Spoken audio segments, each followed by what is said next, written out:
I was just battling so many emotions. And there were days where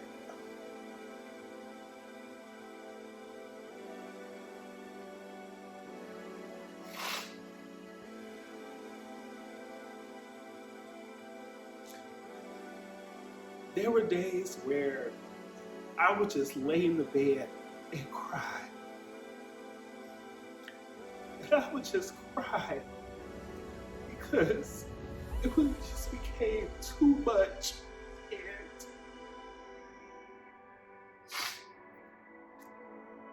I just wanted it to be over. I just wanted the pain to go away. And I thought about ways to kill myself.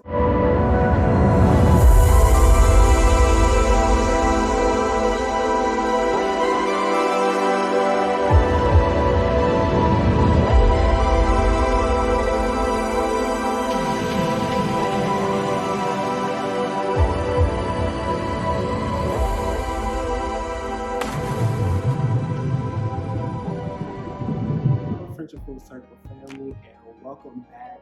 This is Marshawn checking in, and I know that it has been a minute since you all have seen me in the podcast scene.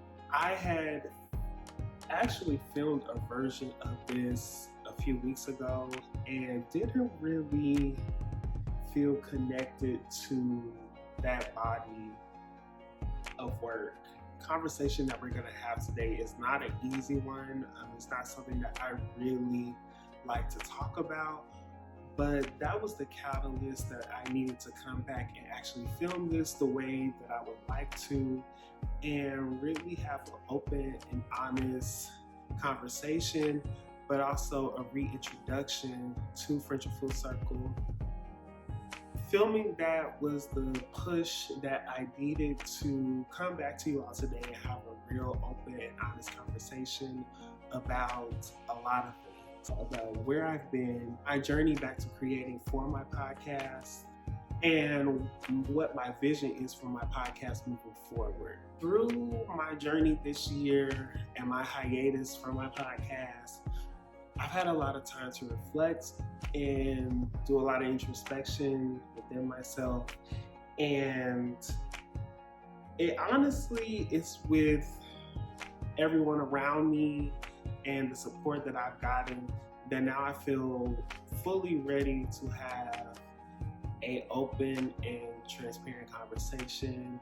As well, I just feel more confident and prepared to come back to my podcast, be consistent, and get out content to you all, because it is my intention and hope that moving forward with this podcast that I can have open, unique conversations, but share my knowledge and my thoughts with the world to help people through that. Even though you all haven't seen me in an episode since the beginning of this year, I have been working behind the scenes filming content. I just haven't been in the best headspace to put out content and put out content that I feel connected to, and put out content that I feel can best serve and help others. I've also been in a space of healing and breaking down limitations that I've set on myself, limitations that I have felt from the outside society looking in, and just the fear that I have experienced, just the fear that I have built within myself that has held me back from being truly authentic and truly being the best version of myself that I know I can be. Some of you all are aware, but some of you may not be aware, that last year, if we're going to be completely honest, even though I got out several episodes that I am super proud of and happy that they connected with people and had the catalyst to help you all to begin your own conversations. Last year, up until the beginning of this year, was one of the most traumatizing experiences that I've ever felt in my entire life. This experience caused a lot of sadness, a lot of uncertainty, a lot of self-doubt, a lot of resentment, a lot of regret, just a lot of anger within myself. This situation really had me questioning my self-existence, and there were even thoughts of the S word and just ending my pain and sadness and what I was going through. To a lot of people on the outside, I was very happy and I was really putting on a poker face for a lot of people. But on the inside, I was dealing with a lot emotionally, and it's through the grace of God that this year I was fully able to begin my healing process and moving forward from that situation and really repair and pick up the pieces to be able to move forward. In this episode, I'm really ready to set the record straight, set the intention for the podcast, but also have an open healing conversation with you to move forward with the rebirth of the Friendship Full Circle podcast. With that being said, let's get into the conversation. So to begin this conversation, I know there have been a lot of people in my life asking, oh, how's the podcast? What's been going on with your life? When are we going to get new episodes? And honestly, let's start with where I've been. And if I can start with where I've been, that'll kind of tell you where it led to my hiatus from my podcast. So just where I've been, like I said, a lot of people don't know what happened to me last year, except for my close friends and family things. But if you look right here, this is what happened. I was arrested, and when I tell you, getting arrested was one of the most traumatizing outer body experiences that I've ever had. So let's get into what happened. Well, the year before last, some of you may know that I went through a transformation within myself. I had begun my weight loss journey. I was working to really figure myself out and moving towards doing things that make me happy and really working on my passions. So, as some of you may know, one of my passions is fashion. So I had quit my job at Old Navy and I had got a new job working at Nordstrom. And so I was really excited because working at Nordstrom just opened my eyes to have a deeper appreciation for fashion and how people look at fashion and just the different types of fashion houses, and really just broaden my horizons of different styles and different ways to express creativity. And I really loved this job. Like, when I tell you, I love the people I work with, I love my environment. I was able to get off and go to the gym, so it was just a really positive work environment. And honestly, what I've come to realize now is that the arrest was just a symptom of what I was already going through internally within myself. But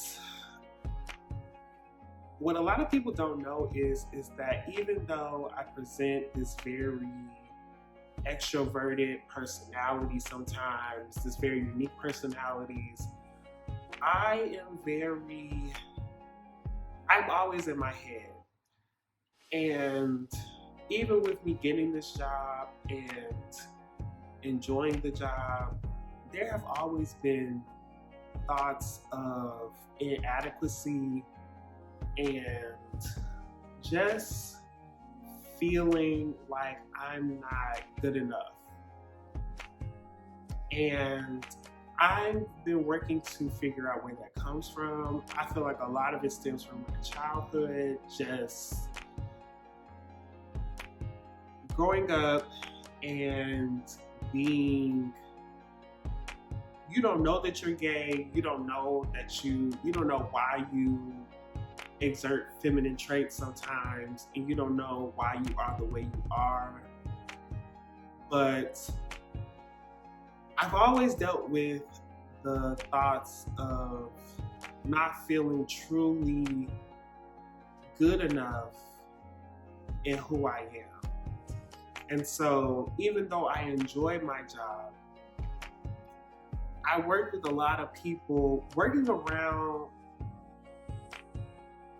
at luxury and high fashion.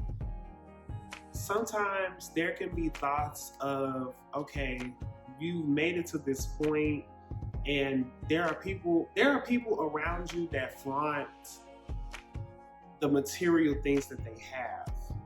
And looking and really delving into how I felt at that time, I just felt that, okay, I'm here and I want to feel like I'm a part of this environment. I want to feel it was just always like and I feel like working at this job hiding those thoughts within myself. It just began fueling inner unconscious thoughts of, you don't feel good enough, you don't fit in, you don't belong. Even though you're here, you truly don't belong in this environment. And I don't know, I'm working to understand where those thoughts originate from. But I began to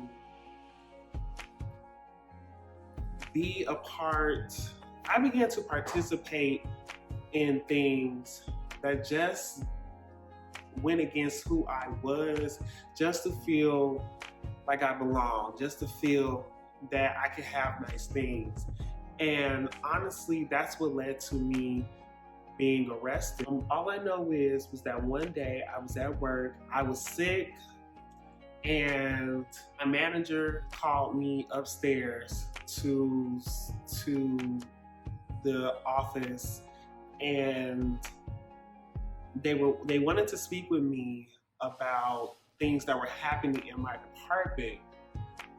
And like I said, even though I may not have done everything that they said, it's kind of like one of those situations where they put you in a corner and you kind of like fight or flight. Like you're trying to figure out what's the best way to get you out of this situation. So I said what I thought was good to get me out of that situation, and it still imploded on my face. So all I know was that next thing I knew, they took me down to their loss prevention office, and they were like, oh yeah, so we called the police. And in my head, I'm like, am I about to go to jail? And so I asked them, I said, am I about to go to jail? And they said, we don't know, that's at the discretion of the officer. And lo and behold, the officers came and they arrested me and they took me to jail. Going to jail, it was one of the most embarrassing and most demeaning situations that I've ever been in. I'm in the jail cell and I could hear the officers speaking about me. Just hearing them speak about me, it just set in thoughts of, first I was in shock. It's like I said, it was like an outer body experience. But it just had thoughts of, am I really the person that they believe that I am? I could hear one of the cops speaking about me and basically saying that, oh, well, he did such and such. They need to lock him up and, teach him a lesson. And it's just crazy how the police, especially when it comes to people of color, think about you and how they are willing to participate in the setup of your failure. So it was just like so crazy. And the next day when they transferred me to the Cook County prison, that was even more embarrassing. It's crazy how the universe will speak to you, because literally when you're going in there, you don't know what to think. First of all, they wake you up at 5 a.m. and then they go around to other police stations in the district, and then they pick up other people who got arrested that same time as you. And going there and just listening to the people that got arrested with me and their situations, and they were repeat offenders, and I just like, in my head, I'm like, I don't deserve to be here. I don't deserve to be here. I'm here, but I don't deserve to be here. And literally, that's what someone told me before I left. They looked at me and they asked me, like, what are you in here for? And I just shook my head because I didn't want to say, and I didn't want to get any attention to my situation. But he was just like, yeah, you don't look like you belong here. Like, don't end up like me. And I took that, and that always sticks with me in the back of my head. But getting out of that situation and moving forward,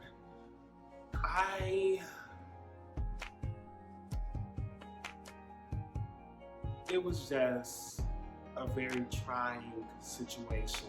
That entire year was a very trying time.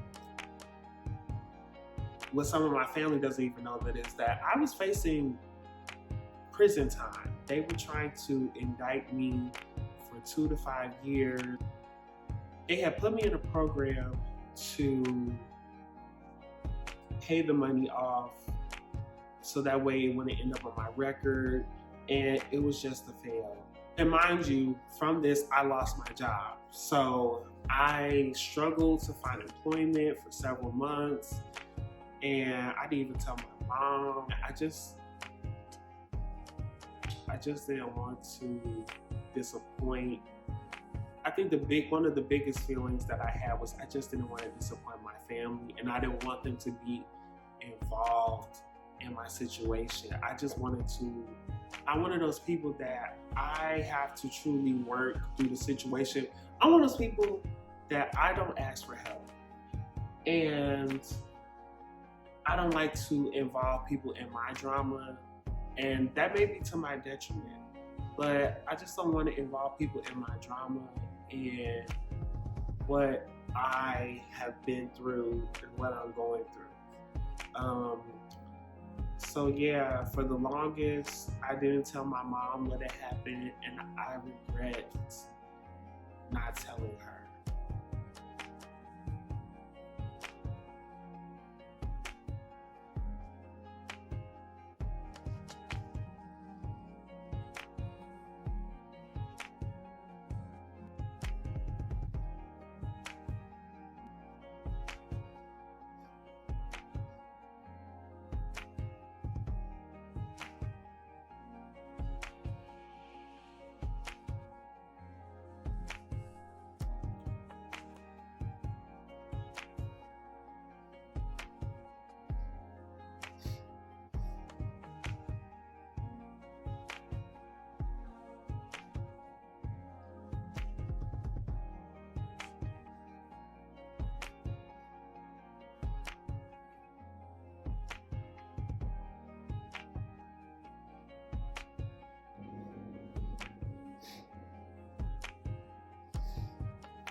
I regret not telling my mom, and I regret not telling my dad the full, complete, honest truth of the situation and what was going on. Because I really had to work through just feeling like a disappointment, feeling like a failure, and feeling like I let them down, and just feeling like they couldn't be proud of me. Looking back, I wish I would have told them, because what I've come to realize is that no matter what, my family always has my back. And they love me no matter through the good, the bad, the ugly. And that's one of the lessons that I've had to learn within myself. Yeah, moving forward, like I said, I struggled with employment. Literally within the span of that year, I got fired from 3 jobs. I got fired from Nordstrom, I got fired from the Now Massage, and I even got fired from this slime move place. Even though I got fired from these jobs, they were all reminders of, I learned so many lessons through those situations. With my second job at the Now Massage,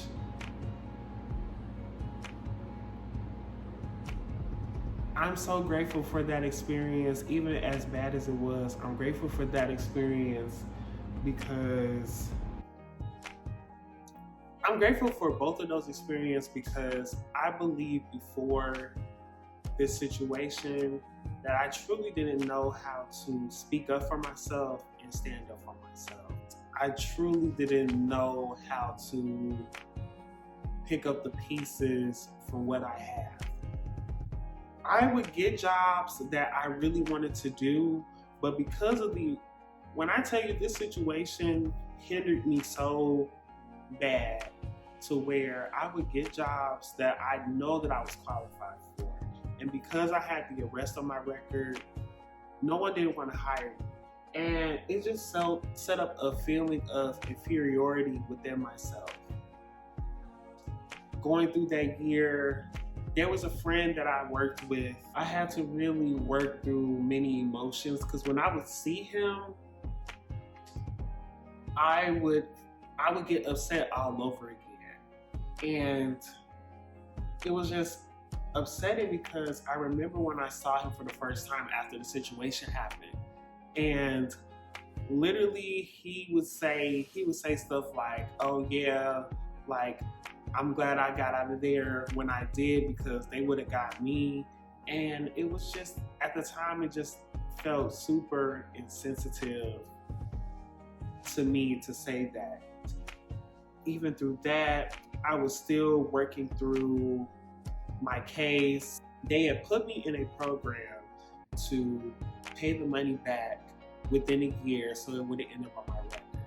And honestly, the program, it just didn't benefit me in any way, because the amount was so much, and they ended up kicking me out of the program. And I was like, in my back of my mind, I was like, I wish I would have fought my case, because if I would have fought my case, I would probably be in a completely different situation right now. And so that's what I ended up doing. I ended up just fighting my case, and I got a new lawyer to help me work through the case. And I was just battling so many emotions within myself. And as we got closer to the end of the case, it just felt like I just kept having this feeling like, is this ever going to be over? And is my life ever going to get back to normal? We went into the new year. And mind you, before this, everyone that knew about my situation, they would just tell me not to give up, not to, just have hope. They were trying to help me as best as they can through the situation. I had my dad on my ass about it and what was going on with it, and I wasn't being fully forthright with what was going on, because I just didn't want to involve him, and I just didn't want to. I feel like growing up, my dad was one of my hardest critics, and I felt like if I would have told him everything that was going on, I just would have got harsher criticism about what I should do in the situation instead of just handling the situation myself. So literally that last month, we're in 2023 now, that last month in January, I was just battling so many emotions. And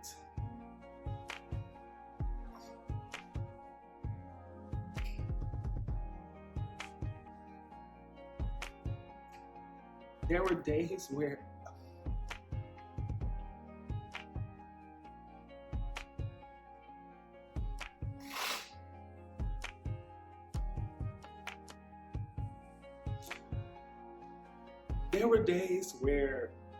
I would just lay in the bed and cry.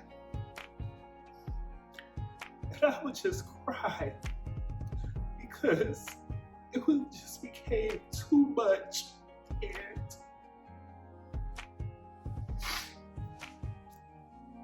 I just wanted it to be over. I just wanted it to be over. I just wanted the pain to go away. And I thought about ways to kill myself because it just became too much. And I literally felt my life going away. And I felt like I just didn't have anything to live for anymore. It just felt like I kept getting set up for better days, and then something would happen that would just take that hope away from me. But literally,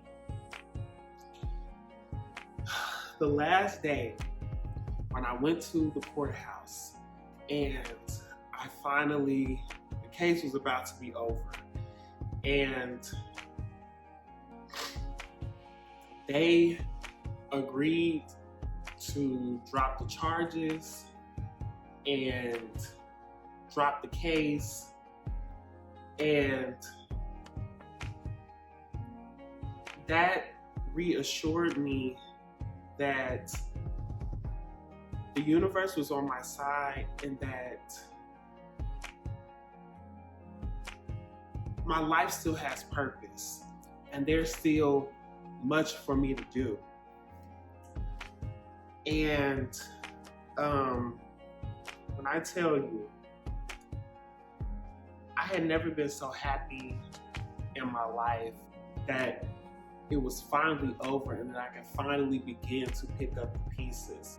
So just reflecting back on that situation and my headspace at the time and where I was, I am truly grateful for it because it's made me a stronger person, and it's gotten me to where I am today. And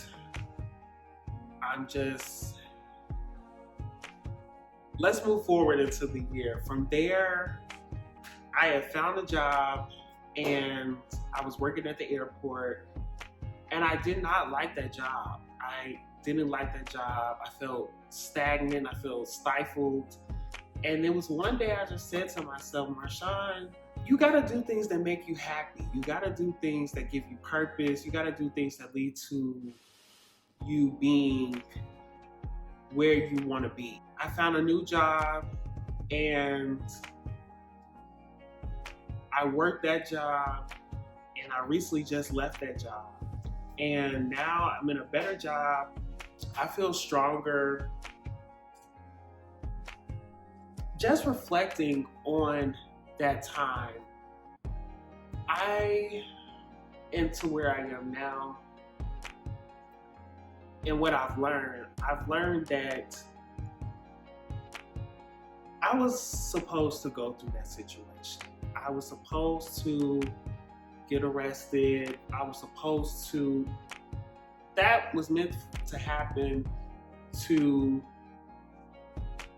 begin the process of me fully getting getting to where I want to be, but also really sitting down and figuring out Marshawn and figuring out who I truly am. I am much stronger than I think I am, and I have truly learned to accept me for who I truly am. And I feel like before, I didn't know how to do that. I had accepted parts of myself, but I never truly accepted myself fully. I feel like during that entire year, I was just doing things to mask what I was truly going through. I started drinking more, using sexual pleasure as a way to not truly deal with how I feel about myself and feel about my life.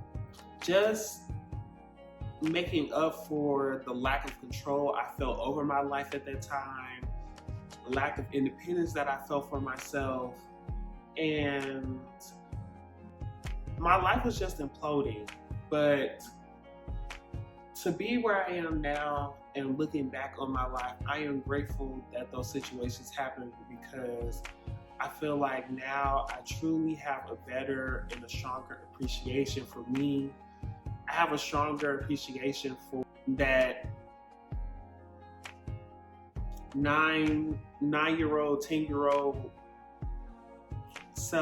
kid who just didn't feel truly comfortable with themselves. That little kid that felt like they didn't have a voice, that felt that they couldn't truly speak up for themselves. I have an appreciation and a stronger love for him, because he did the best with what he had at that time to move forward, and he has gotten a long way. And so I also just have a greater appreciation for life, and grateful for the people around me that have been there for me and supported me through what I've been through, and have just been in my corner. And it's so crazy that I ended up seeing one of my friends that I hadn't seen in a long time, and we had one of the best conversations, and he spoke so much life into me, and that truly was the wake-up call for me to see that. And it's always happened where people will tell me how great I am and tell me that they're in my corner, they support what I do, and they truly want the best for me. And people would say that to me, and because me not truly accepting compliments and not feeling that I truly am great and I truly am deserving of the blessings in my life, I just didn't feel that within myself. I couldn't tell that to myself. And so to have him tell that to me and speak life into me, and to tell me that, just to affirm to me that not only are people on my side, but the universe is on my side, and that the universe wants to see me win. And I want to see myself win. And it is my intention that with this video, that this is the catalyst for you to begin to look at your life and look at what's not working. First of all, have gratitude for yourself, because throughout your entire situation, you have been there with yourself, and you have done the best with what you have. And you have to applaud yourself for that. But also, don't be so hard on yourself. Don't judge yourself so hard. Stop self-doubting yourself. Stop speaking negative affirmations over your life. Begin to break down the victim mentality that you have on yourself, because that's what, like I've been thinking, when we end up in these situations, we do play a part in these situations. Things don't just happen by chance. There is some level of competence and responsibility that we play. And so you have to let go of the victim mind and let go of this idea of, oh, why is this happening to me? Why do I keep ending up in these situations? Why do bad things keep happening to me? You have to stop telling that to yourself and sending that vibration in your body and fully begin to do the work to understand and fully heal yourself and trust that the universe, God, you were put into this life already with the tools to create and to change your life. But that's one thing I've learned through the situation as well. We are all born with the tools to create our lives, to get ourselves out of situations. We are already born with these tools. Once we truly get out of our heads, become one with ourselves, become grounded within ourselves, and fully trust in the universe and trusting in the flow of your life, we will become such powerful individuals. And so, it is with my intention to be more consistent with this podcast, because I know that one of my missions in life is to use my knowledge and the information that I have to help and heal people around the world, and to inspire people to be more than what they think of themselves. I have so many episodes and conversations planned down the line from now into 2024. And I just want to thank you all for sitting and listening to this conversation. I'm thankful to all the people that have been there through my journey, been there with me, my family, of course, who support me, my friends who support me, every person that I've encountered within the last year who I may have had a positive experience, had a negative experience. Things, like I said, things don't happen by chance. I was meant to meet these people. I was meant to have these interactions, because through each interaction, I've learned something about myself. I've learned what to do. I've learned what not to do. And the biggest thing that I've learned is that you gotta push forward and not be afraid to pick up the pieces and rebuild with what you have. I am excited for what is to come. I'm excited for you all to see the conversations that I have planned for the podcast. I'm just excited to beginning this journey of creating and getting my voice out into the world. So I want to thank you all again for joining me for another episode of Friendship Full Circle. If you like this conversation, or if you have any thoughts about this conversation, leave your comments down below. Until next time, I wish you peace and blessings, and just stay tuned for what is to come. Until next time, have a good one, and peace and blessings. Thank you again.